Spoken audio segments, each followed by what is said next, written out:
Hi, I'm Kathy and this is Donal and we're at Place of Chi, and we're going to just briefly talk to you about a thyroid and hormonal health seminar coming up. And I'm going to ask a few questions to Donal because he has a wealth of knowledge on this topic. Donal, what is the thyroid, where is it, and what role does it play in the body? Okay, well, the thyroid is a gland. It's situated around your neck here, and it helps regulate temperature and your metabolism. Okay, was there any symptoms or signs that would indicate someone has an imbalance or a dysfunctional thyroid? There's lots of signs and symptoms. Generally, we have a lot of chronic inflammation, pain, energy, fatigue, gut dysfunction. You can have allergic reactions or sensitivities to food. There's quite a lot of different factors that kind of summate in the body. It's when we have stress in our system and inflammation, the thyroid generally comes in to help out the adrenals after there's been long-term stress or dysfunction in the body. Chronic things like fluoride exposure, chlorine exposure, over-exercising with cardiovascular exercise, anything that brings more excessive stress in the system. If the body's not handling it, if the body's not handling it, the adrenals kick in, and then the next guys that are kind of tagged into the battle is the thyroid. So we start to see thyroid. And a lot of people present with weight or kind of a pudginess or bloatness around the neck, enlarging. It also looks like kind of a masked face, so they look like they get a kind of a puffy or round face. And then unfortunately a lot of females gather a lot of weight around the shoulder girdle and along the back of the arm, where the rest of the body doesn't seem to have the other adipose tissue to match that stress response in the body. So yeah, we generally diagnose with bloods though to find out what's going on, and also estrogen progesterone imbalances. I've heard of people having their thyroid removed. Is that something obviously you can live without?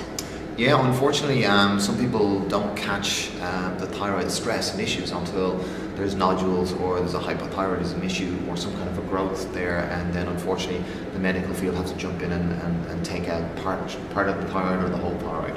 Unfortunately, if that happens, then the client is on medication for the rest of their life. So we would work with our clients with the least intrusive method first, which is addressing why the thyroid got imbalanced in the first place, looking at lifestyle factors, looking at nutritional considerations, looking at hormonal imbalances and what's the factor of that. So it could be a cascade of a couple of different things.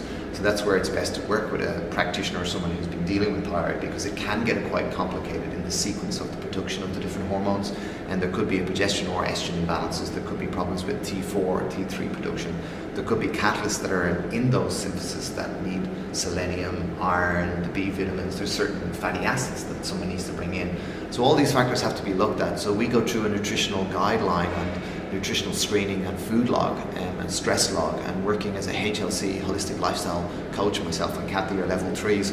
We help the client identify where in their lifestyle they can improve to reduce stress, to reduce inflammation, and then start to nurture and heal the glands, the thyroid and the adrenals.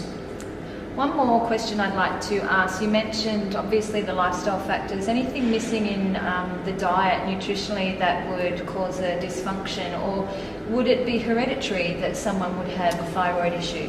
Okay, well, there's certainly a lot in the nutrition that most clients are deficit of, and that one thing that I see is organic saturated fats, and most people shocked to hear that you want to bring in saturated fats as the raw material. But that's just an unfamiliarity with the biochemistry of the body and what cholesterol comes from and where we take that in. The important thing though to note here is the quality and quantity. So organic butter or organic ghee or coconut oil as a monounsaturated, they are better sources. So I would say that's the biggest factor that most people don't have enough of those quality fats. You also asked about, is it hereditary? There's about 5% of hereditary diseases that can be accounted to. A lot of people just adopt the same living practices that their parents, their grandparents, the food habits, their cooking habits, and they say it's hereditary. Well, actually science doesn't say that. It's more epigenetical is the term that we use, which means that on top of genetics, the way that we treat ourselves, the actions we take, the thinking processes, the way we do things, if we pick up those habits from our parents, our family, or our culture, or we cook with certain foods or extract certain foods from our diet due to the way our parents or someone else, certainly then that's a trait that could be said hereditary. But that's a choice. It's not in the gene expression that's dictated by your genetical expression, which is only now in science, we say only 5% of diseases are according to genetical expression, and that comes from the NIH, National Institute of Health, and that was about 19 years ago. If you want to research a little bit more, look up Candace Pert and start to look at how molecules of emotion, which is her book, affect our system. And also another great guy is Bruce Lipton, Biology Belief, if you want to understand the term epigenetics. Wow, so much information, and he's got so much more to share. I hope you will join us in the Thyroid and Hormonal Health seminar coming up very soon. Thank you. See you soon.